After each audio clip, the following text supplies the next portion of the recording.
मित्रों नमस्कार।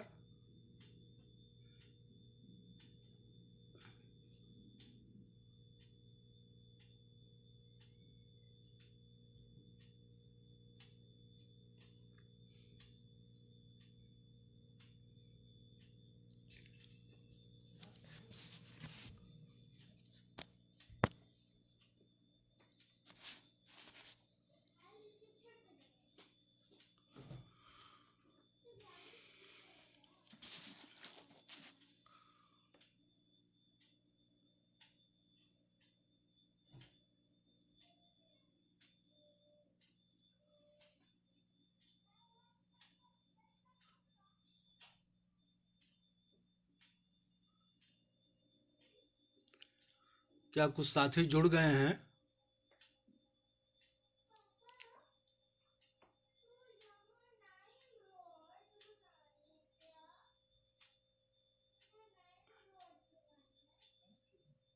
हेलो।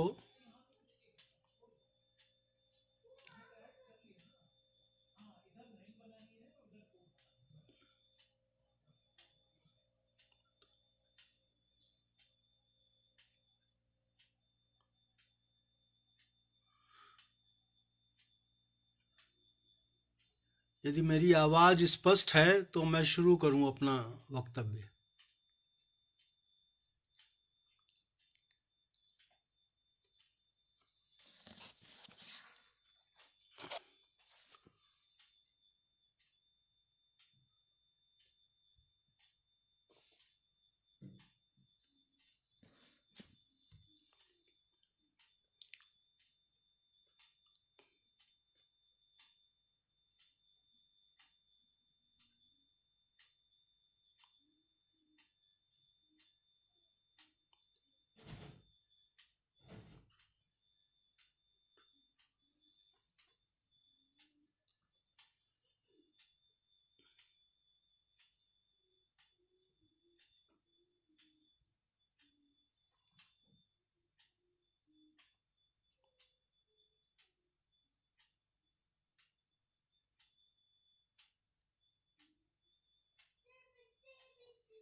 कृपया सूचित करें कि मेरी आवाज़ आ रही हो तो मैं बात शुरू करूं।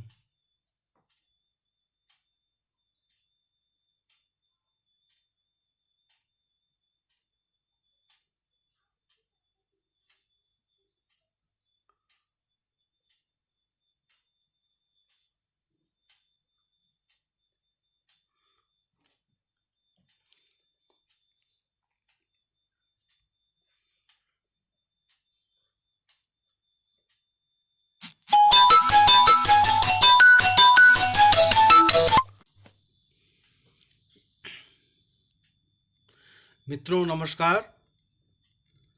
मैं ब्रह्म राक्षस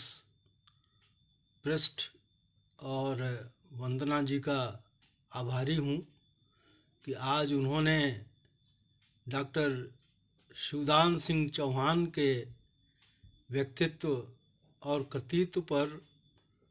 संवाद का ये अवसर दिया है। दरअसल इस तरह की बातचीत भले ही एक क्षतिपूर्त सरीखा लगे, लेकिन मैं समझता हूँ कि यह एक हमारा साहित्यिक दायित्व है कि हम अपने आदि पुरखों का, अपनी अपने वैचारिक आंदोलनों के का प्रवर्तन करने वालों का, उनके अवदान का हम सही परिप्रेक्ष्य में स्मरण करें। यह विडंबना है कि हम डॉक्टर शिवदान सिंह चौहान को आलोचना के हाशिए शीर्षक से आज याद कर रहे हैं, जबकि सच ये है कि वे प्रगतिशील मार्क्सवादी आलोचना के शीर्षस्थ आलोचक और व्यक्तित्व थे। भारत में प्रगतिशील लेखन आंदोलन की संस्थाबद्ध स्थापना 1936 में प्रगतिशील लेखक संघ के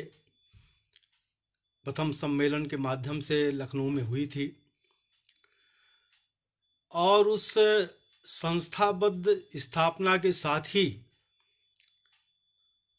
यानी कि अप्रैल 1936 में वह सम्मेलन हुआ था और उसी वर्ष 2 महीने बाद प्रेमचंद का अंतिम उपन्यास गोदान प्रकाशित हुआ। उसी वर्ष 1936 में शुरू में प्रेमचंद का महाजनी सभ्यता सरीखा लेख प्रकाशित हुआ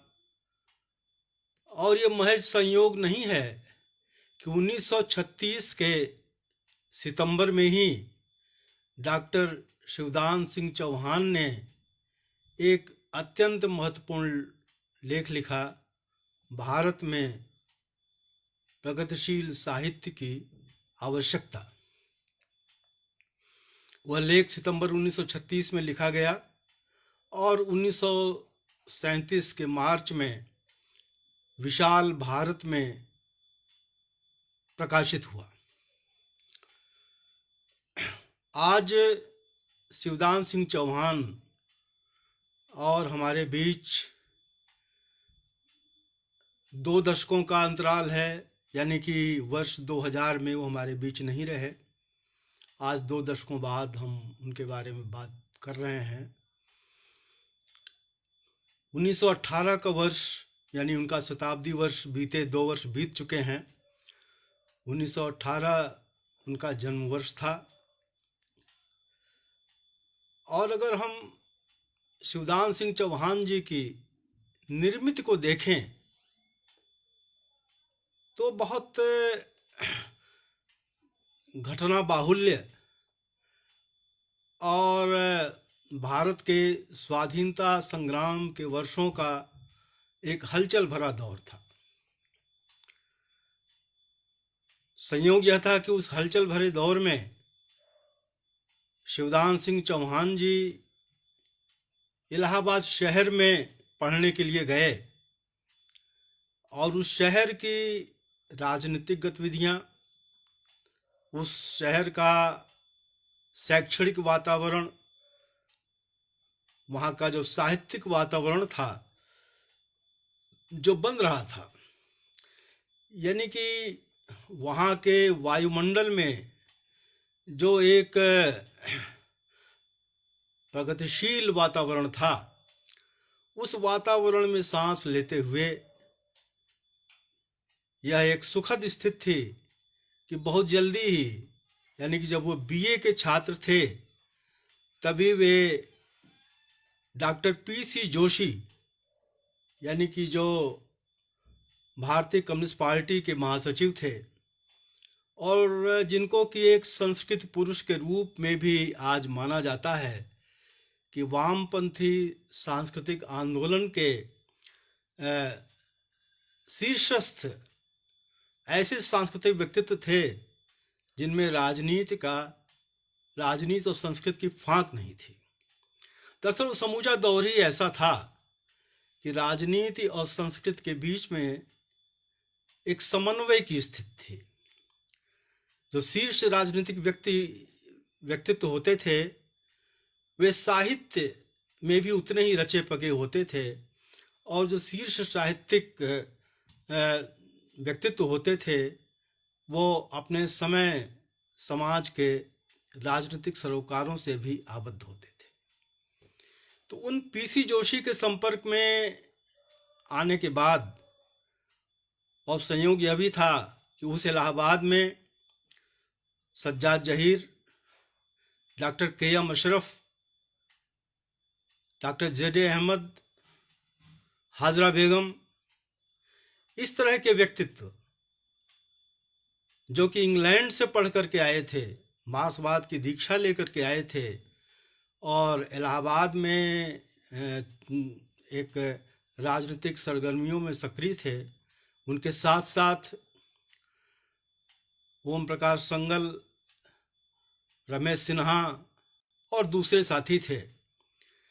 यानी कि वो 8 सदस्यों की यूनिट थी वहाँ की कम्युनिस्ट पार्टी की। उस 8 सदस्यों की इकाई में चौहान जी शामिल हुए अपने उस छात्र जीवन में।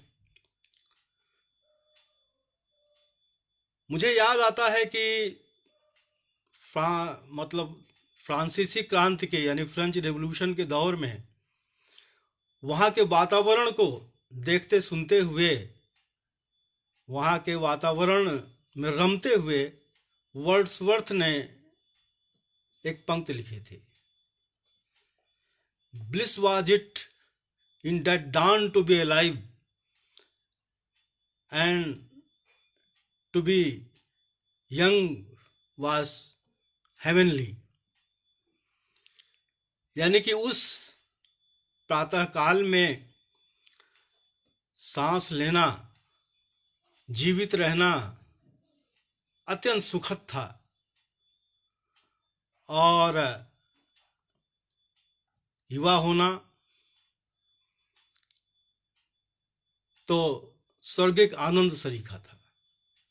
तो जो वातावरण था उस समय राजनीतिक सक्रियता का, उस समय का एक समूचा, यानी कि सोवियत क्रांति हो चुकी थी। सोवियत क्रांति के से समूचे देश का एक संघर्षशील श्रमिक जन और जो स्वाधीनता की चाहत रखने वाले देश थे, संघर्षरत थे, उस सोवियत क्रांति से अनुप्राणित थे। भारत में भी यानी कि उस रूसी क्रांति से के प्रभाव में और जो स्वाधीनता आंदोलन की जो प्रगतिशील संकल्पना थी, जिसके कि मतलब इलाहाबाद में रहते हुए शिवदान सिंह चौहान ने नेहरू को बहुत नज़दीक से देखा था। आनंद भवन सारी गतिविधियों का केंद्र था। तो एक ऐसे वातावरण में शिवदान सिंह चौहान जो है उनके व्यक्तित्व का निर्माण हुआ था। साहित्य में को पढ़ने में उनकी रुचि थी। इसी रुचि के चलते यानी विश्वविद्यालय के जीवन के पहले जब वो इंटरमीडिएट के ही छात्र थे इलाहाबाद के इविंग क्रिश्चियन कॉलेज के, तब उन्होंने अपने कॉलेज के उत्सव में प्रेमचंद को और आचार्य रामचंद्र शुक्ल को आमंत्रित किया था। यानी कि ये उनकी साहित्यिक रुचियां शुरू से ही जो है बनने लगी थी।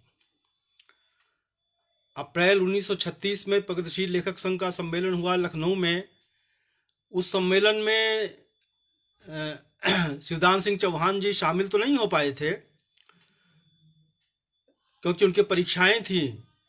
उन्हीं दिनों, लेकिन उसके पूर्व वे कम्युनिस्ट पार्टी के सदस्य बन चुके थे। जैसा कि अभी मैंने उल्लेख किया, भारत में प्रगतिशील साहित्य की आवश्यकता, यह लंबा लेख उन्होंने लिखा और इस लेख में, और ये पहला लेख था। देखिए, जो प्रगतिशील लेखक संघ का सम्मेलन हुआ था, उस सम्मेलन के अवसर पर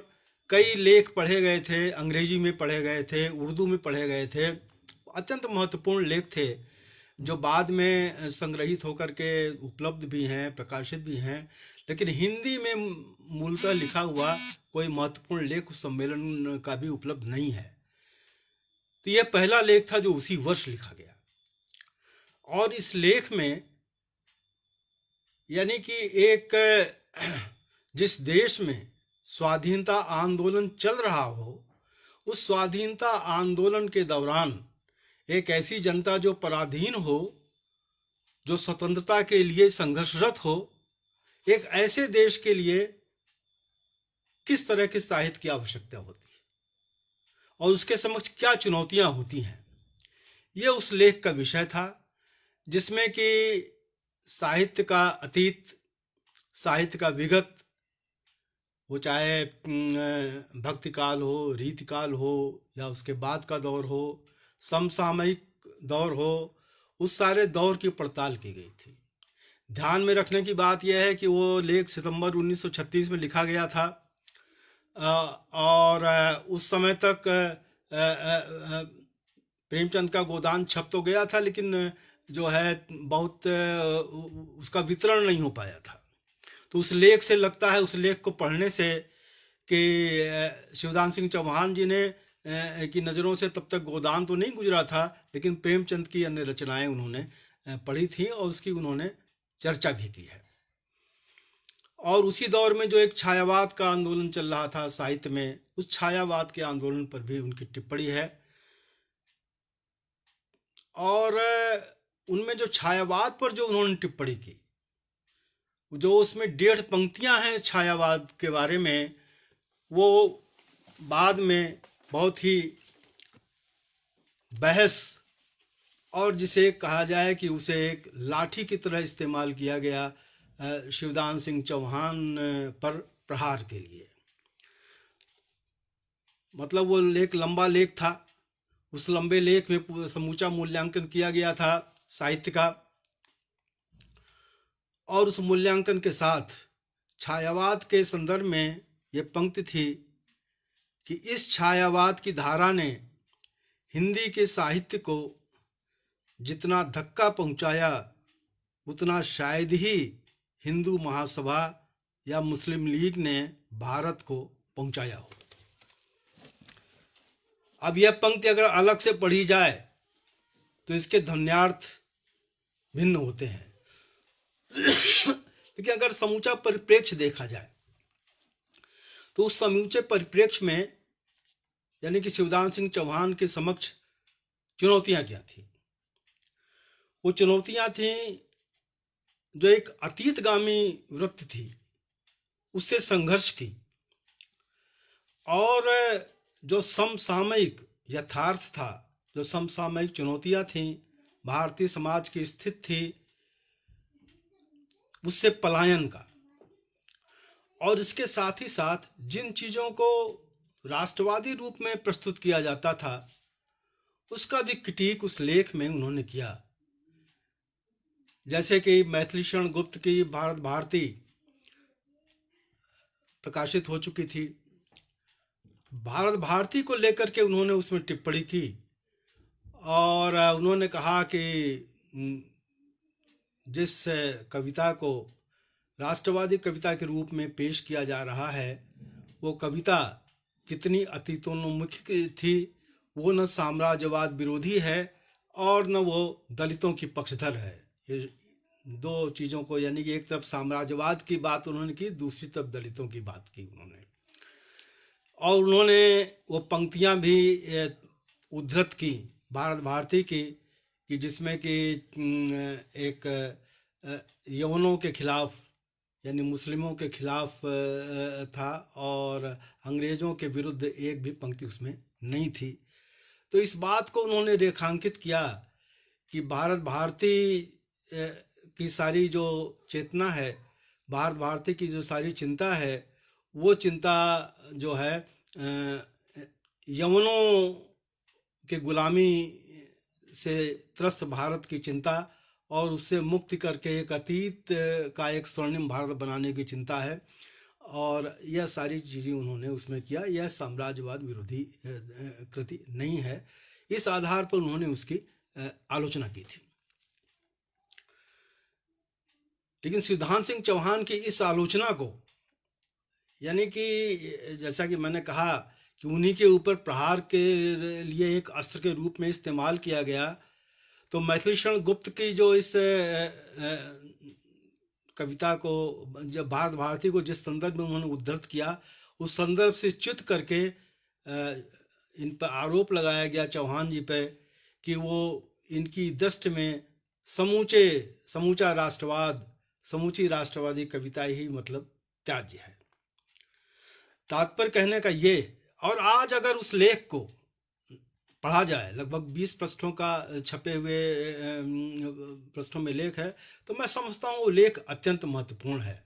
और आज जिन चुनौतियों से हमारा भारतीय समाज गुजर रहा है, वो हिंदुत्ववाद की चुनौती हो, सांप्रदायिकता की चुनौती हो, उन सारी चुनौतियों का भारतीय समाज के व्यापक परिप्रेक्ष्य में उसका रेखांकन किया गया है। और अत्यंत महत्वपूर्ण बात यह है कि उन्होंने प्रगतिशील साहित्य की आवश्यकता को निर्धारित करने के लिए भारत की जो सामाजिक संरचना है, जो वर्णाश्रम व्यवस्था है, इस वर्णाश्रम व्यवस्था को उन्होंने रेखांकित किया। उन्होंने कहा कि साम्राज्यवाद से मुक्ति पाना और उसके विरुद्ध संघर्ष जितना आवश्यक है, उतना ही जरूरी है ये वर्णाश्रम सामंती व्यवस्था, जो सड़ी गली व्यवस्था है, जो कि भारतीय समाज के शोषण का आधार है, इससे मुक्ति पाना है। तो इन दोनों चीज़ों को इतने स्पष्ट शब्दों में, जो प्रगतिशील लेखक संघ का जो घोषणा पत्र था, उसमें भी वर्णाश्रम व्यवस्था का क्रिटिक इतने खुले शब्दों में नहीं था। तात्पर्य कहने का ये कि प्रगतिशील साहित्य की आवश्यकता को रेखांकित करते हुए शिवदान सिंह चौहान ने महज साम्राज्यवाद बनाम भारत, यानी ये जो इसका द्वैत ही नहीं किया, बल्कि एक भारतीय समाज में जो अंदरूनी शोषण था, जो आंतरिक शोषण था, उस आंतरिक शोषण से भी मुक्त की बात कही। और आज उस लेख का पुनः पाठ किया जाना चाहिए। शिवदान सिंह चौहान जी स्वयं उसमें जो छायावाद को लेकर के टिप्पणी थी, जो उसमें कुछ अन्य बातें थी, उसके अतिवाद से वे स्वयं उनको एहसास हुआ बाद में, और उन्होंने जो अपने बाद के जो लेख थे उनमें उसका जिसे कहा जाए कि एक सुधार किया उन्होंने। लेकिन यह वास्तव में विचारणीय है कि उस लेख की एक दो पंक्तियां या एक दो उदाहरणों को लेकर के किस तरह उनका एक कुपाठ किया गया। इसी संदर्भ में उनका एक दूसरा लेख मुझे याद आता है, जो कि 1939 में उन्होंने लिखा था, भारत की जननाट्यशाला। वो अत्यंत महत्वपूर्ण लेख था। यानी आप सोचें कि 1939 में लेख लिखा गया था, और भारतीय जननाट्य संघ इप्टा, इसकी स्थापना 1943 में हुई थी। 1939 में जननाट्य संघ की कोई संकल्पना नहीं थी, लेकिन चीन में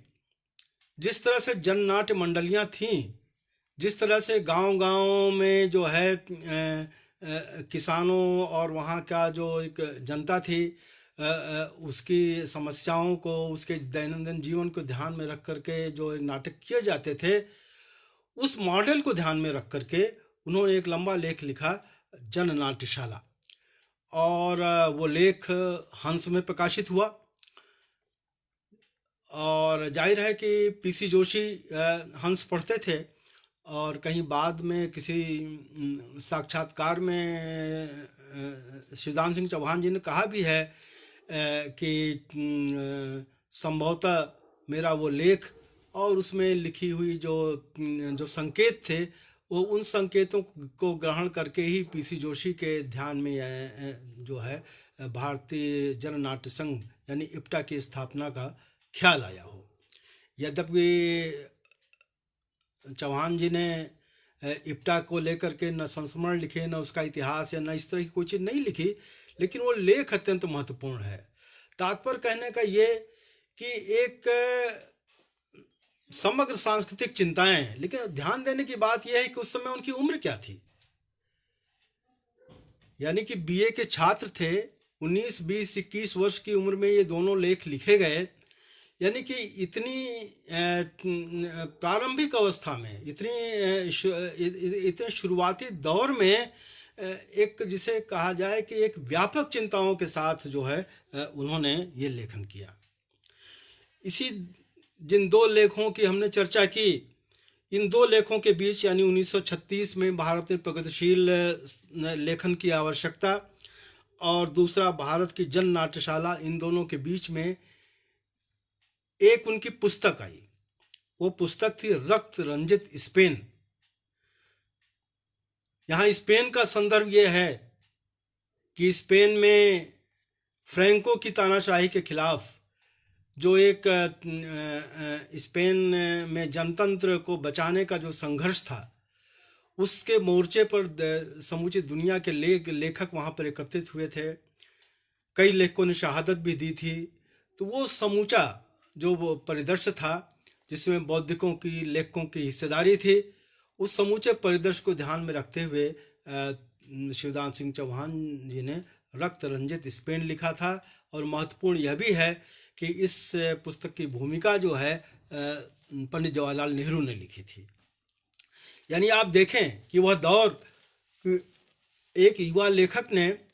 स्पेन की पृष्ठभूमि पर एक पुस्तक लिखी। भारतीय स्वाधीनता के जो नायक थे, स्वाधीनता आंदोलन के, जवाहरलाल नेहरू, उन्होंने उसकी भूमिका लिखी। तो ये शुरुआत थी, ये उठान थी शिवदान सिंह चौहान के। शिवदान सिंह चौहान इसी दौर में, थोड़े बाद में, उन्होंने बनारस में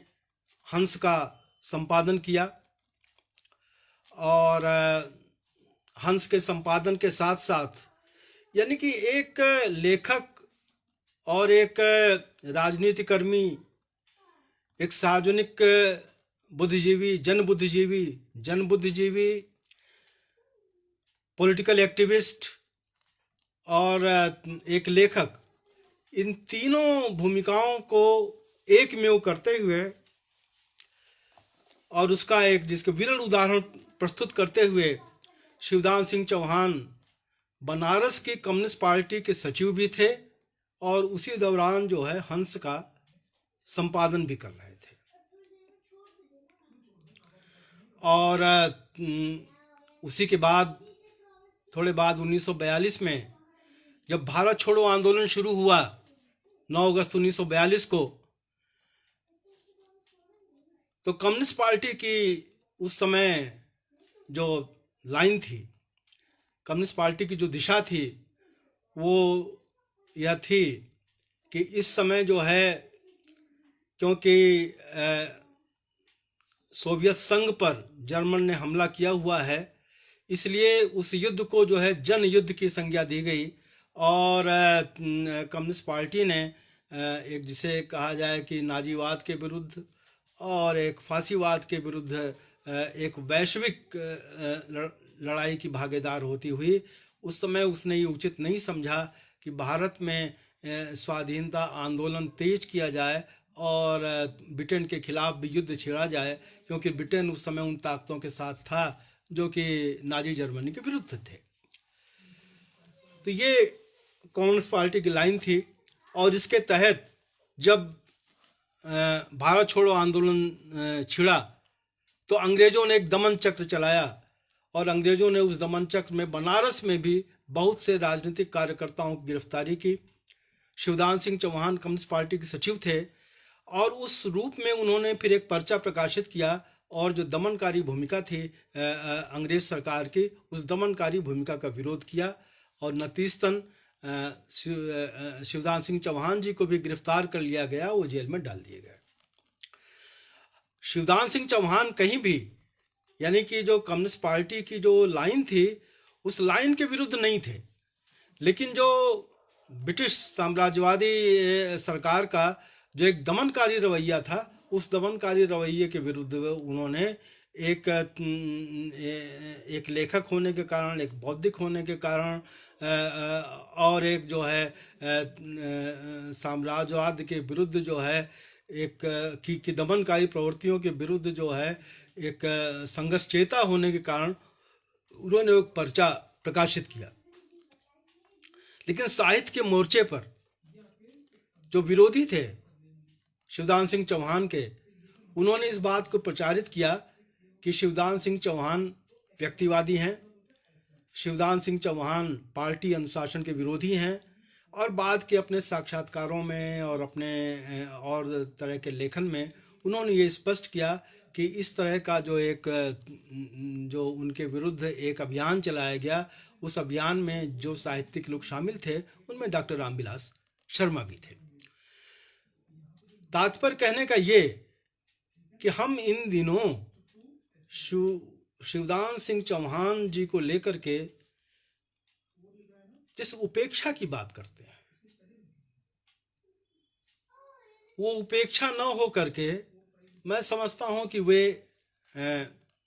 साजिशों के शिकार हुए। वे प्रयत्न पूर्वक हाशिए पर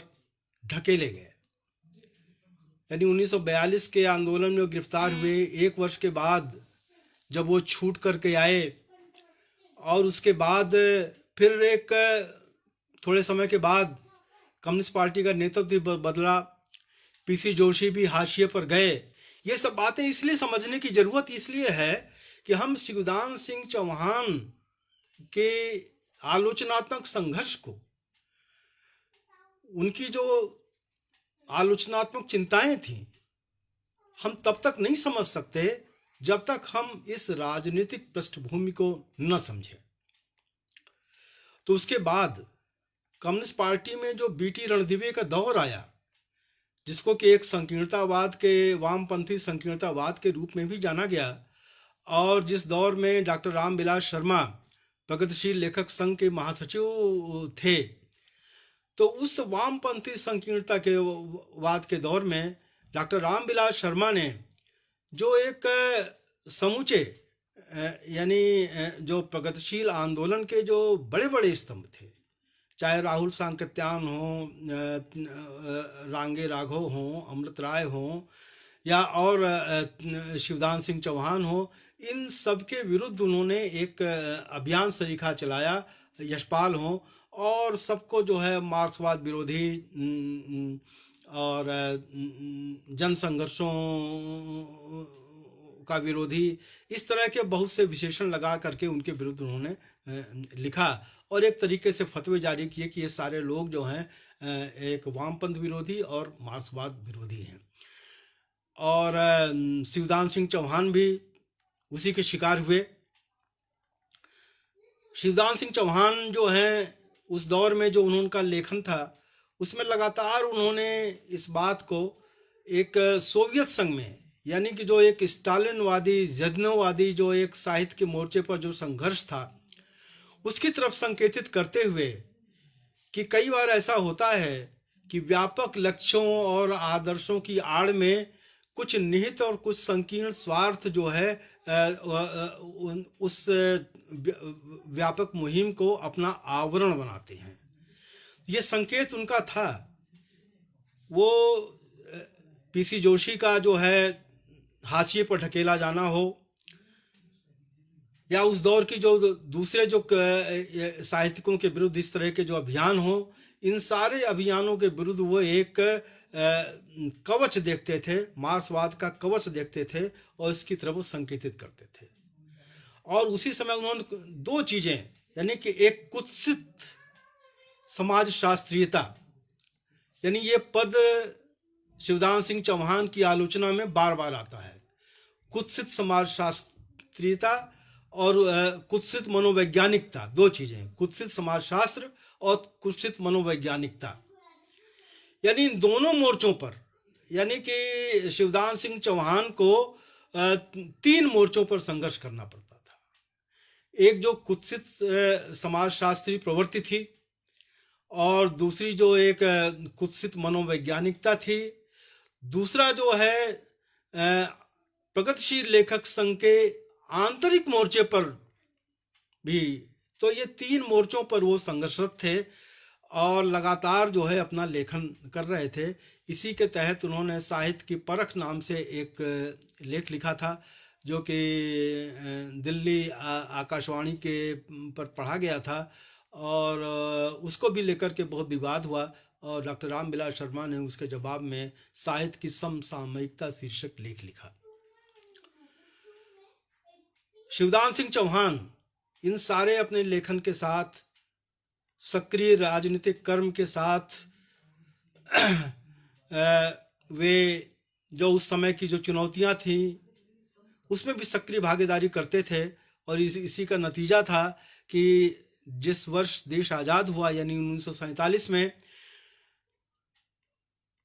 उसी समय कुछ महीनों के बाद जब पाकिस्तान ने कश्मीर पर हमला किया, तो कश्मीर में जो एक डेलीगेशन भेजा गया उसमें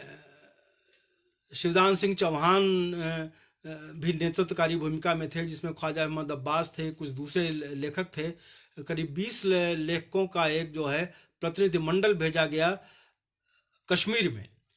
इस आशय से भेजा गया कि वो कश्मीर की जनता को यह आशा, यह उम्मीद जगाएं कि समूचा देश आपके साथ खड़ा है। आपकी समस्या खाली एक क्षेत्र विशेष की समस्या नहीं है।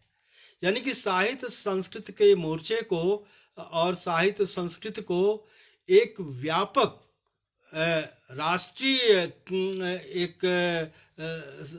साधन के रूप में इस्तेमाल करने के लिए, राष्ट्रीय साधन के रूप में प्रस्तुत करने की वो एक आज़ाद भारत की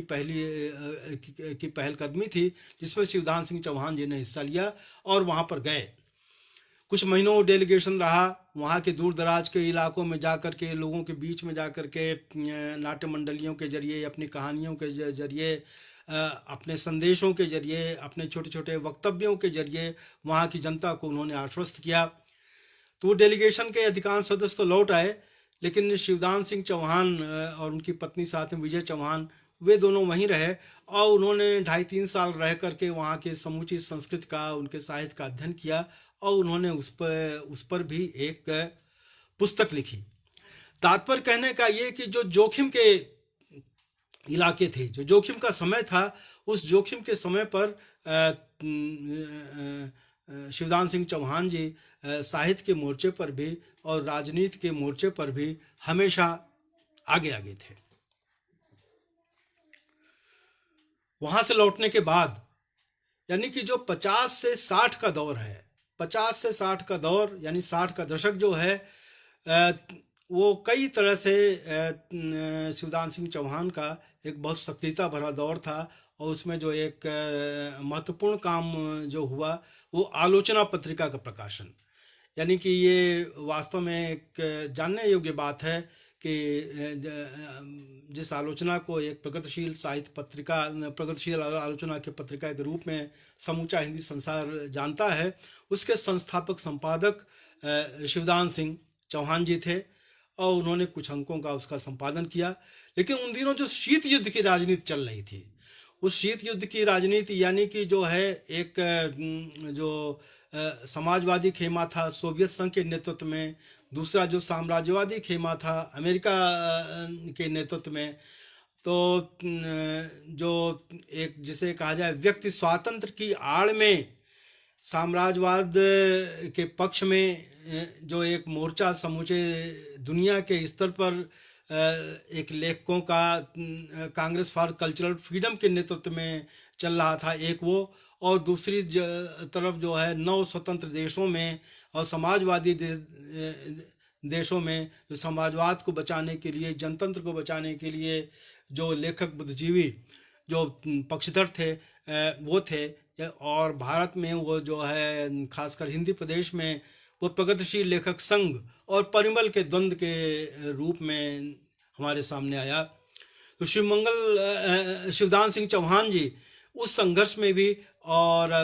उस मोर्चे पर भी अग्रगामी भूमिका में थे। उसी दौर में उन्होंने, देखिए, उनका कुछ महत्वपूर्ण चीज़ें, यानी हमें ध्यान दिया जाना चाहिए कि उस शीत युद्ध के दौर में जब प्रगतिशील लेखक संघ और परिमल के बीच में वैचारिक संघर्ष चल रहे थे, तो उस दौर में हिंदी साहित्य के मोर्चे पर क्या हो रहा था, हिंदी साहित्य में क्या हो रहा था। हम याद करें कि हिंदी में नई कहानी, नई कविता, यानी कि नए प्रत्यय के साथ कुछ आंदोलन यहाँ पर शुरू हुए। और नई कहानी के भाष्यकार उन दिनों डॉक्टर नामवर सिंह थे और उन्हीं दिनों अमेरिका में न्यू क्रिटिसिज्म का बोलबाला था। शिवदान सिंह चौहान ने इस नई और न्यू प्रत्यय को जोड़ा उन्होंने कहा यह जो न्यू क्रिटिसिज्म है, ये यहाँ जो नई कहानी का आंदोलन है, ये जो नई कविता का है, ये अपने अंततः अपने अंतिम स्वरूप में यह कहीं जो है एक कला रूप की प्राथमिकता में बदलता है और वस्तु को गौण करता है। तो नामवर सिंह जी ने जो नई कहानी की व्याख्या में जो निर्मल वर्मा को केंद्रीयता प्रदान की, उस निर्मल वर्मा की केंद्रीयता को भी की परख करने में शिवदान सिंह चौहान, यानी उन्होंने कहा कि ये सोचने की बात है कि उस दौर में एक जिसे कहा जाए कि भाषाई चमक, कलात्मक मूल्य, ये ज़्यादा एक प्रभुत्वशाली भूमिका अदा कर रहे थे नई कहानी की आलोचना में। और नामवर सिंह एक मार्क्सवादी चिंतक थे और एक मार्क्सवाद की भूमि से थे, लेकिन वो न्यू क्रिटिसिज्म से प्रभावित होकर के जो एक यथार्थवादी कहानी, जो एक यथार्थवादी साहित्य था, यथार्थवादी साहित्य की कीमत पर कहानी का आकलन कर रहे थे। और उन्होंने बहुत स्पष्ट शब्दों में ये कहा कि यह एक जो है एक आलोचना का विचलन था। और जो कहानी, जो यथार्थवादी कहानी थी, यानी कि उस कहानी को लें आप, अमरकांत, शेखर जोशी, भीष्म साहनी, यानी कि उस जो मूल्यांकन था उसके केंद्र में ये कहानीकार नहीं थे। ये कहानीकार हाशिए पर थे और ये अनायास नहीं है कि परिंदे को जो है अतिरिक्त महत्व उस दौर में दिया गया, निर्मल वर्मा को दिया गया। तो आज जब हम शिवदान सिंह चौहान पर बात कर रहे हैं तो हमें ये सोचने की बात यह है कि शिवदान सिंह चौहान दोनों तरह की अतियों से, यानी एक जिसे एक कहा जाए कि जो एक प्रतिगामी मूल्य थे और जो एक अतिवाम, यानी एक तरफ अतिवाम से, दूसरी तरफ प्रतिगामी मूल्यों से, और ये एक कलावाद, यानी कि इन कई मोर्चों पर जो है एक साथ वो संघर्षरत थे। शिवदान सिंह चौहान की ये खूबी ये थी कि वे जिसे कहा जाए कि संकीर्ण मताग्रही नहीं थे। वे अपने मत का परिष्कार करने में भी विश्वास करते थे। तो वो लगातार जो है एक आत्मालोचना के भाव से चीज़ों को ग्रहण करते थे और सहनशील भी बहुत थे। यानी कि जब वो, मैंने पहले ही बताया कि हंस का संपादन कर रहे थे, 1942 से जब जेल से निकल करके आए तो अमृत राय ने उनसे कहा कि माँ, यानी शिवरानी देवी की राय है कि अब पत्रिका घर में ही रहनी चाहिए। यानी कि अमृत राय का स्वयं का संपादन करने का मन था। श्रीपत राय ने तुरंत बिना रंच मात्र भी देर किए वो संपादन हंस का जो है सौंप दिया अमृत राय को। अमृत राय ने कहा था कोई जल्दी नहीं है, कुछ महीनों के बाद भी ये हो सकता है, लेकिन शिवदान सिंह चौहान ने तुरंत जो है उनको वो संपादन सौंपा और वो लखनऊ एक पार्टी के कुलवक्ती कार्यकर्ता यानी होल टाइमर की भूमिका के रूप में लखनऊ आए और यहाँ पर एक सांस्कृतिक मोर्चे पर काम करने लगे। इसी तरह आलोचना में उनके साथ हुआ, यानी कि आलोचना के संस्थापक संपादक थे और 11 अंकों के संपादन के बाद जो है उन्हें उससे हटना पड़ा। धर्मवीर भारती और वो जो परिमल ग्रुप था उसके हाथ में वो पत्रिका गई और जाहिर है उसके पीछे शीत युद्ध के कारण थे। लेकिन एक दूसरी बड़ी बात जो है, यानी कि ये बात इसलिए कि कही जानी जानी चाहिए कि इससे शिवदान सिंह चौहान के एक व्यक्तित्व का आकलन होता है कि किस तरह के व्यक्ति थे। यानी 1963 में एक बार फिर आलोचना का संपादन शिवदान सिंह चौहान को दिया गया और वे उसके संपादक हुए। लेकिन कुछ समय के बाद, यानी लगभग 3 वर्षों तक उन्होंने संपादन किया, बहुत महत्वपूर्ण अंक उस बीच प्रकाशित हुए। लेकिन जिस तरह से उनको आलोचना के संपादन से मुक्त किया गया, इस बात का उल्लेख है, पत्रों के माध्यम से है, संस्मरणों के माध्यम से है, और ये बहुत स्पष्ट है कि उन्हें जो है यानी कि आलोचना पत्रिका में लिखित सूचना के आधार पर उन्हें मालूम हुआ कि उन्हें जो है संपादक पद से मुक्त कर दिया गया है और आलोचना का संपादन डॉक्टर नामवर सिंह करेंगे। तो ये परिस्थितियां थीं, लेकिन इसके बावजूद जब आलोचना का वर्ष 2000 में जब पुनः प्रकाशन हुआ, तो उसका उस पुनः प्रकाशन का जो एक विमोचन होना था, उस विमोचन के लिए डॉक्टर नामवर सिंह, राजकमल प्रकाशन के अशोक माहेश्वरी, परमानंद श्रीवास्तव और कुछ लोग जो हैं शिवदान सिंह चौहान जी से मिले और उनसे निवेदन किया। और शिवदान सिंह चौहान जी ने लिखा है, एक पत्र में लिखा है कि ऐसा लगा कि वो बहुत खेद की मुद्रा में थे और एक क्षमा याचना की मुद्रा में थे, और इन सारे लोगों ने ये मेरे घर पर आए, इन्होंने कहा तो मैं तैयार हुआ और गए। और वर्ष 2000 में फिर वो गए और उस समारोह में उन्होंने स्पष्ट तरीके से कुछ बातें कहीं। और वो, लेकिन दुख की बात यह है कि उस समारोह हो जाने के बाद फिर शिवदान सिंह चौहान जो है उसे एकांत और उपेक्षा के शिकार हुए। फिर उनका कोई सरोकार न उस पत्रिका से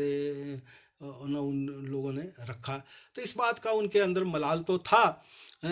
लेकिन इस सब के बावजूद जो है शिवदान सिंह, लेकिन ये एक जिसे कहा जाए कि वो जिन 30 वर्षों को उनके निर्वासन का वर्ष कहा जाता है, तो उस तरह के निर्वासन भी नहीं थे, क्योंकि उन दिनों सोवियत लैंड प्रकाशित हो रहा था यहाँ से, और सोवियत लैंड की जो एक पुरस्कार समिति थी, उस पुरस्कार समिति के निदेशक वही थे और सक्रियता थी। और उस दौरान जो है विदेशों में बहुत से डेलीगेशन जाया करते थे, चीन में, दूसरे देशों में, उसमें भारतीय लेखकों का प्रतिनिधित्व करते हुए वो जाते थे, हस्तक्षेप करते थे, अपनी बातें कहते थे। लेकिन ये जरूर हुआ, जब मैंने शुरू में ही एक दुरभ संधि की बात कही, षड्यंत्र की बात कही, तो आज ये चर्चा ये आनी चाहिए। आखिर जिन शिवदान सिंह चौहान की प्रारंभिक पुस्तकें राजकमल प्रकाशन से प्रकाशित हुई, बाद में उन्हीं शिवदान सिंह चौहान की पुस्तकों को बरसों बरस इंतजार करना पड़ा, नहीं प्रकाशित हुई। और यहाँ तक कि कुछ बातें हैं, यानी कि मधुरेश जी ने लिखा, मधुरेश जी ने बहुत अच्छी पुस्तक लिखी है, मार्क्सवादी आलोचना और शिवदान सिंह चौहान। उस पुस्तक को पढ़ा जाना चाहिए, उसमें संस्मरण भी हैं, उनके पत्र भी हैं और शिवदान सिंह चौहान जी का आकलन भी है। उसमें उन्होंने एक बात लिखी जो मुझे इस समय याद आ रही है। उन्होंने लिखा कि रांगे राघव पर उन्होंने एक मोनोग्राफ साहित्य अकेडमी के लिए तैयार किया था, और रांगे राघव की प्रशंसा शिवदान सिंह चौहान भी बहुत करते थे। और उस मोनोग्राफ को तैयार करने के बाद मधुरेश जी ने सूचना दी शिवदान सिंह चौहान को कि मैंने मोनोग्राफ तैयार किया है और वो मोनोग्राफ मैं आपको ही समर्पित कर रहा हूँ। लेकिन जब उसके प्रूफ आए, उसके पन्ने आए, तो पता चला समर्पण का वो पृष्ठ नहीं था। तो उन्होंने जब जानकारी प्राप्त की तो उनको साहित्य अकेडमी से बताया गया कि जो है अब समर्पण की परंपरा समाप्त कर दी गई सर। लेकिन मधुरेश का ये संकेत है कि संभवतः वो सायास था। इसी तरह मधुरेश जी ने एक बात और लिखी कि वो यशपाल पर एक संग्रह तैयार कर रहे थे। उस यशपाल पर संग्रह में कई लेखकों के लेखों के साथ जो है उसमें शिवदान सिंह चौहान का भी एक लेख जो कि पहले लिखा जा चुका था, उस लेख को भी शामिल किया जाना था। पूर्व प्रकाशित लेख था, उस लेख को भी शामिल किया जाना था। उसके प्रधान संपादक या सलाहकार संपादक डॉक्टर नामवर सिंह थे उस पुस्तक में के। मधुरेश जी ने वो पूरी सूची नामवर सिंह जी के सामने जब प्रस्तुत की तो नामवर सिंह जी ने वो सूची देखी और उसमें शिवदान सिंह का चौहान वहाँ से काट दिया और कहा इनको रहने दो। मधुरेश जी ने अपना तर्क दिया कि भाई वो तो पूर्व प्रकाशित लेख है, उसमें नामवर सिंह का संकेत था कि वो कुछ उसमें अपना हिसाब किताब करेंगे शिवदान सिंह चौहान। मधुरेश ने कहा वो तो पूर्व प्रकाशित लेख है, पुराना लेख है, तो उसमें क्या कर सकते हैं वो। लेकिन नामवर जी ने कहा नहीं, रहने दो। तो ये संकेत मधुरेश जी ने दिए। और इसी तरह कुछ पुस्तकों के बारे में भी कि कुछ और वाणी प्रकाशन से भी जब उनकी पुस्तक किस तरह से वो बहुत विलम्ब हुआ और क्यों नहीं प्रकाशित हुई। तो शिवदान सिंह चौहान ने भी और मधुरेश जी ने जो लिखा है उसके आधार पर भी ये एक टीस तो उनके मन में थी और उचित थी कि एक सायास तरीके से जो है वह उनकी पुस्तकों को छपने में या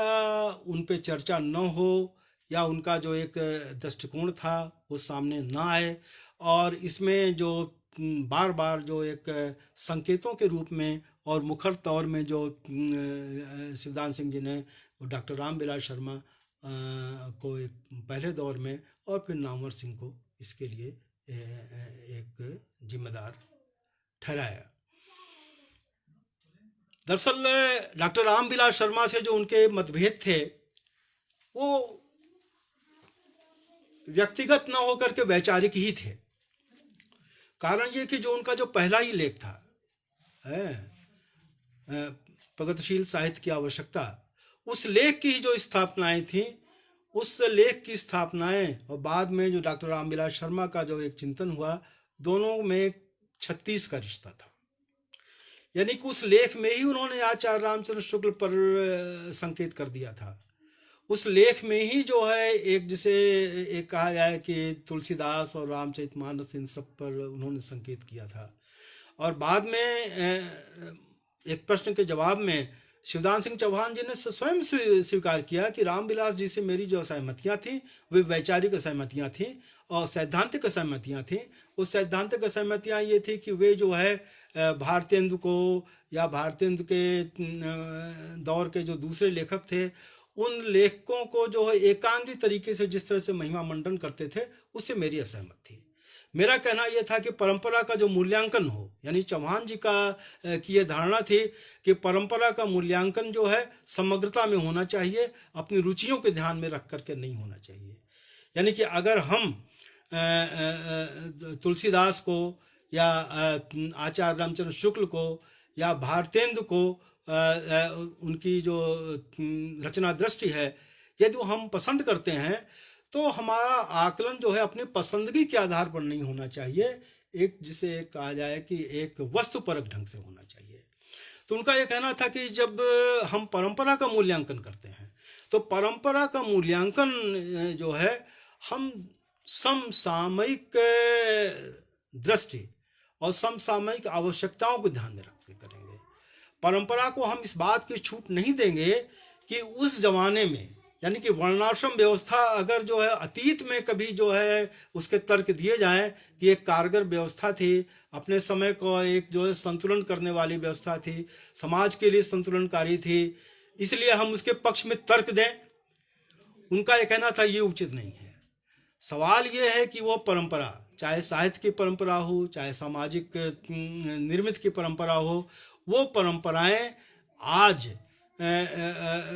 का जो एक समसामयिक जो नज़रिया है, जो एक समाज का या साहित्य का, उस समाज और साहित्य के उस नज़रिए की कसौटी पर हमें परखा जाना चाहिए। उससे बिल्कुल जो विच्छिन्न होकर के हम उसका आकलन नहीं कर सकते। इसी तरह जो है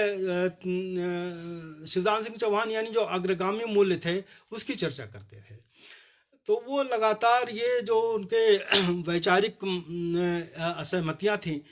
वो उसकी अभिव्यक्त करते थे। दूसरा ये है कि उनका ये कहना था कि भाई जो है हम अपने साहित्य को या अपने साहित्यकारों का इतना महिमा मंडन न करें कि हम जो है एक जो वैश्विक दृष्टि है या समूची भारतीय दृष्टि है, उस भारतीय दृष्टि में हम जो है एकांगी दृष्टि अपना लें। यानी प्रेमचंद को लेकर के ही, यानी 1980 में जब प्रेमचंद की शताब्दी मनाई जा रही थी तो उनसे एक सवाल किया गया कि प्रेमचंद एक ऐसे लेखक थे समूचे की जो है एक शीर्षस्थ और श्रेष्ठतम लेखक थे समूचे भारतीय समाज के। तो उन्होंने कहा कि भाई शीर्षस्थ श्रेष्ठतम का आकलन आप कैसे करेंगे? समूची भारतीय भाषाओं के संदर्भ में करेंगे, समूचे विश्व के संदर्भ में करेंगे? जिस समय प्रेमचंद लिख रहे थे उस समय गोरकी भी लिख रहे थे, उस समय लुसून भी लिख रहे थे, भारत में जो है उस समय टैगोर भी थे, शरद चंद्र भी थे।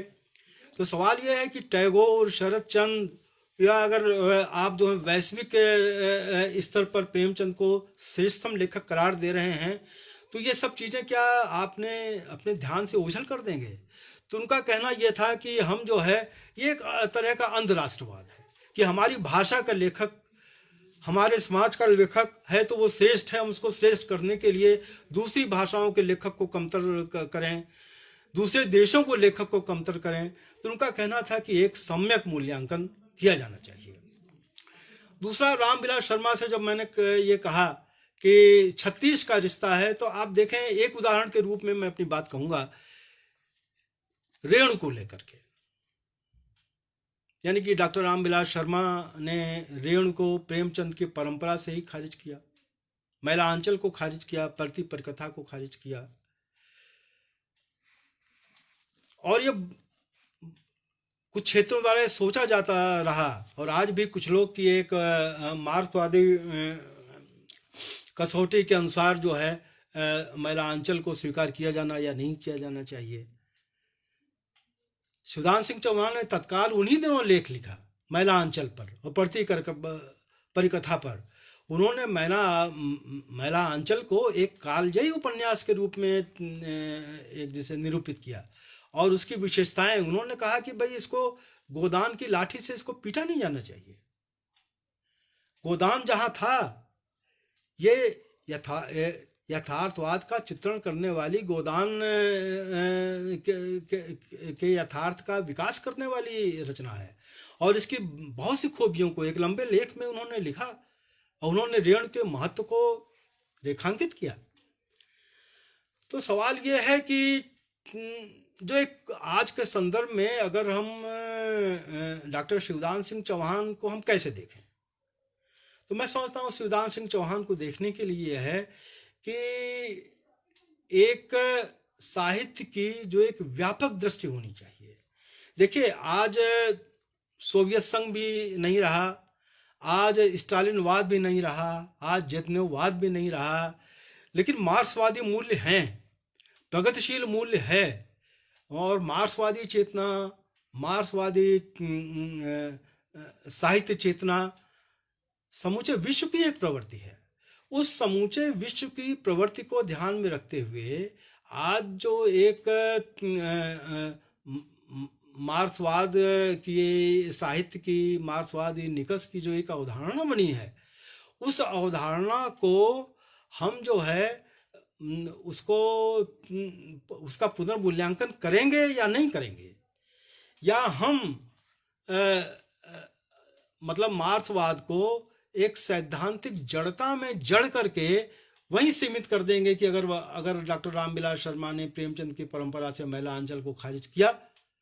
तो वही अंतिम सच है। मुझे लगता है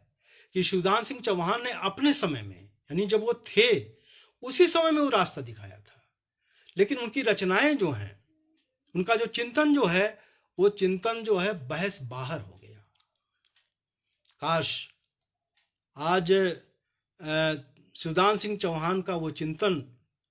बहस के केंद्र में होता। अगर वो बहस के केंद्र में होता तो जो मार्क्सवाद का जो आंतरिक संघर्ष है, जो मार्क्सवादी वैचारिकी के जो द्वंद्व हैं, उन द्वंद्वों के साथ विचार किया जाता। लेकिन हुआ क्या कि शिवदान सिंह चौहान को हाशिए पर ढकेले जाने के कारण, हाशिए पर ढकेले जाने का मतलब कि उनकी जो वैचारिक चिंताएं थी, उनकी जो मार्क्सवाद को लेकर के एक सम्यक सोच थी, उस सम्यक सोच को केंद्रीयता न प्रदान करने के कारण आज मार्क्सवादी आलोचना की स्थिति हाथी के पांव की तरह हो गई है कि जिसने एक पांव पकड़ लिया वो समझ रहा यही है मार्क्सवादी आलोचना, जिसने पूंछ पकड़ लिया वो समझ रहा यही है मार्क्सवादी आलोचना, जिसने सूंड समझ ली को वो वही है मार्क्सवादी आलोचना। यानी कि मैलांचल को खारिज करने वाले भी मार्क्सवादी, शिवदान सिंह चौहान ने उसको प्रतिष्ठित किया, वो मार्क्सवादी थे ही। तो सवाल यह है कि मार्क्सवाद की कौन सी एक जिसे कहा जाए कि किस धारा को, या किस धारा, कौन सी धारा मार्क्सवाद की मुख्य धारा है, इसका एक आकलन आज करने की आवश्यकता है। और देखिए शिवदान सिंह चौहान की खुली दृष्टि, यानी कि महिलांचल के बाद भी जब वो बाद में उनको जो है जगदीश चंद्र के उपन्यास धरती धन अपना की पांडुलिपि उनके पास गई थी, तो उन्होंने उस पांडुलिपि को देख करके पढ़ करके उस पर टिप्पणी की और उसे कहा कि यह अत्यंत महत्वपूर्ण उपन्यास है। यह जो है वह दलित जीवन को केंद्र में लिख करके लिखा गया था, तो वो उन्होंने उस उपन्यास के महत्व को रेखांकित किया। तात्पर्य कहने का ये कि चाहे कहानी हो, दूसरा एक उनकी चिंता यह भी थी कि भाई ऐसा क्यों है कि कविता के निकष मार्क्सवादी आलोचना में गद्य के निकष या कथा साहित्य की आलोचना का भी निकष माना जाए, यह उन्होंने चिंता भी व्यक्त की थी। तो मैं समझता हूँ ये एक जरूरी चिंताएं थी, एक स्वस्थ चिंताएं थी, और अगर इन चिंताओं पर जो है बहस की जाती, चीज़ें आगे बढ़ती, तो मैं समझता हूँ कि जो है कुछ चीज़ें आज जिनको लेकर के जो चीज़ें बहस बाहर हैं, तो वो बहस के केंद्र में होती, और आज जो है एक प्रगतिशील सोच, मार्क्सवादी सोच का एक, जिसे कहा जाए कि एक संतुलित एक एक एक स्वरूप बनता है। तो आज ये जो पुनः चर्चा हो रही है, मैं समझता हूँ एक ज़रूरी चर्चा है। और शिवदान सिंह चौहान पे ये अच्छी बात है कि मधुरेश का वो पुस्तक, और पुरुषोत्तम अग्रवाल जी ने जो साहित्य अकेडमी के लिए जो मोनोग्राफ लिखा है वो भी बहुत महत्वपूर्ण है। उसमें भी उन्होंने जो है बहुत सी चीज़ों को एक, जिसे कहा जाए कि वस्तुपरक ढंग से उसको विश्लेषित किया है, और शिवदान सिंह चौहान जी के महत्व को रेखांकित किया है कि शिवदान सिंह चौहान क्यों जरूरी हैं, और कैसे शिवदान सिंह चौहान जो हैं कई तरह के षड्यंत्रों और साजिशों के शिकार हुए। इसके संकेतों में बहुत से नाम तो नहीं लिए कई जगह, लेकिन वो बहुत जिस तरह से चीज़ें उद्धृत हैं उससे बहुत स्पष्ट है। और अब कुछ किताबें भी उनकी उपलब्ध हो गई हैं, तो मैं समझता हूँ कि उन दोनों पुस्तकों के माध्यम से, मधुरेश जी की पुस्तक और पुरुषोत्तम अग्रवाल जी की पुस्तक, उन दोनों पुस्तकों के माध्यम से शिवदान सिंह चौहान जी के जीवन, उनके कृतित्व का एक सम्यक आकलन हमें होता है, और आगे क्या पढ़ा जाए, वो कौन कौन सी पुस्तकें हैं उनकी भी जानकारी है।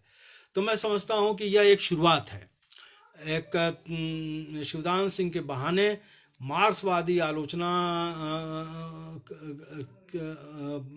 के पुनः पाठ की शुरुआत है। मतलब एक भारतीय हिंदी साहित्य में मार्क्सवादी सोच और विचार की जो शुरुआत शिवदान सिंह चौहान ने की थी, और जो कतिपय कारणों से जो एक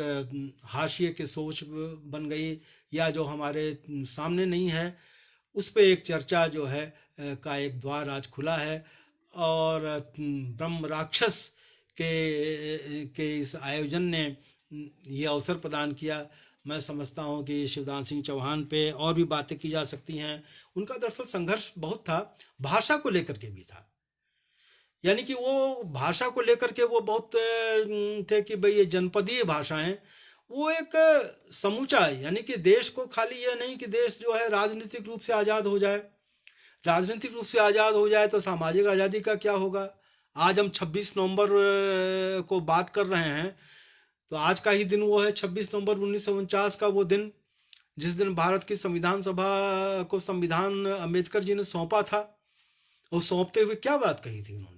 उस संविधान को सौंपते हुए, उस संविधान की पांडुलिपि को सौंपते हुए यही तो कहा था उन्होंने कि आज हम राजनीतिक जनतंत्र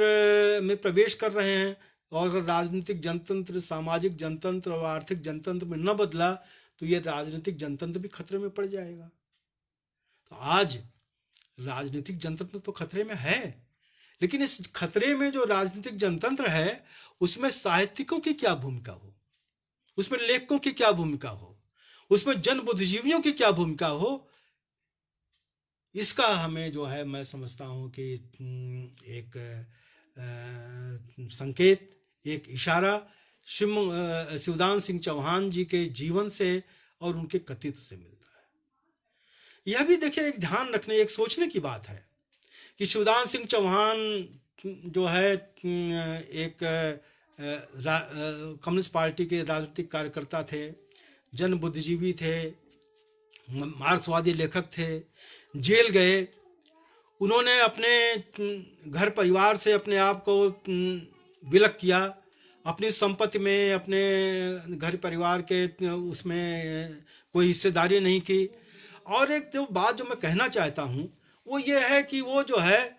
एक मध्यवर्गीय जीवन की सुविधा की उन्होंने कभी परवाह नहीं की। लेकिन उसी मार्क्सवादी आंदोलन ने क्या हुआ, कुछ सारी मध्यवर्गीय सुविधाओं में रहते हुए, सारी सुरक्षाओं के बीच रहते हुए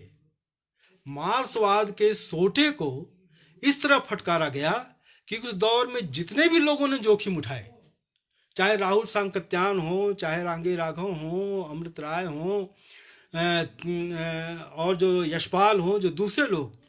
जो कि स्वाधीनता आंदोलन में हिस्सेदारी कर रहे थे, वामपंथी आंदोलन में सक्रिय हिस्सेदारी कर रहे थे, जो जिनका एक पैर जेल में था, ये सारे लोग जो हैं मार्क्सवादी चिंतन से बाहर किए जा रहे थे, सबको मार्क्सवाद विरोधी बताया जा रहा था। तो आज से एक विचार करने की बात है कि मार्क्सवादी की मध्यवर्गीय सुरक्षा के दायरे में रहते हुए, उसकी कोई जोखिम न उठाते हुए, एक विचारधारा का सोटा एक दौर में इस तरह से फटकारा गया कि जो हमारे महत्वपूर्ण आधार स्तंभ थे उन्हें एक जिसे कहा जाए दृश्य ओझल किया गया। तो आज जब वामपंथी आंदोलन, मार्क्सवादी कम्युनिस्ट पार्टियां अपने बहुत से भूल सुधार कर रही हैं, उन भूल सुधारों में एक है कि भाई हमने वर्ण और जाति का जो शोषण था उसको ध्यान में नहीं रखा। तो मैं समझता हूं कि साहित्य के मोर्चे पर भी ये ध्यान में रखा जाना चाहिए कि वर्ग की आड़ में, भारतीय समाज में एक वर्ग की आड़ में जो एक साहित्य का, जिस साहित्य को दृश्य ओझल किया गया, जिसमें प्रेमचंद भी हैं, जिसमें रेणु भी हैं, जिसमें बाबा नागार्जुन भी हैं, यानी दृश्य ओझल करने का तात्पर्य यह नहीं कृतियों की चर्चा नहीं हुई, कृतियों की चर्चा हुई, लेकिन कृतियों की चर्चा क्या सही कारणों से हुई? महिला आंचल एक प्रतिष्ठित और बड़ा उपन्यास है, लेकिन किन कारणों से बड़ा और प्रतिष्ठित उपन्यास है? मैं समझता हूं कि सबसे पहले जो हिंदी आलोचना का जो मार्क्सवादी उपकरण है उसे ही आगे बढ़ करके जो है महिला आंचल की एक जिसे कहा जाए कि के महत्व को रेखांकित करना चाहिए। शिवदान सिंह चौहान ने किया, तो शिवदान सिंह चौहान जी ने वो रास्ता दिखाया था। तो मैं समझता हूँ कि डॉक्टर रामविलास शर्मा, नामवर सिंह, इन सब के साथ, बल्कि मैं ये भी कहूँगा इनसे पहले शिवदान सिंह चौहान के साहित्य का अध्ययन किया जाना चाहिए और इन तीनों का एक सम्यक आकलन किया जाना चाहिए कि इन तीनों में जो है आज की जो चुनौतियां हैं, जो हिंदुत्व की चुनौती है, जो सांस्कृतिक राष्ट्रवाद की चुनौती है, जो धार्मिक राष्ट्रवाद की चुनौती है, उन सारी चुनौतियों के बरक्स जो है एक प्रगतिशील साहित्य की आवश्यकता को ध्यान में रखते हुए आज शिवदान सिंह चौहान हमारे लिए कितने जरूरी हैं, कितने प्रासंगिक हैं, इस पे पुनः विचार और पुनः पाठ की आवश्यकता है। मैं एक बार फिर वंदना चौबे का मैं बहुत आभारी हूँ कि उन्होंने ब्रह्म राक्षस पृष्ठ से इस आयोजन को संभव बनाया। आगे भी इस श्रृंखला में मैं समझता हूँ शिवदान सिंह चौहान पर और भी तैयारी से बात किए जाने की आवश्यकता है और मैं समझता हूँ कि अवसर मिलेगा तो मैं स्वयं ये बात करूँगा। धन्यवाद मित्रों, आपने धैर्य के साथ मेरी बातों को सुना।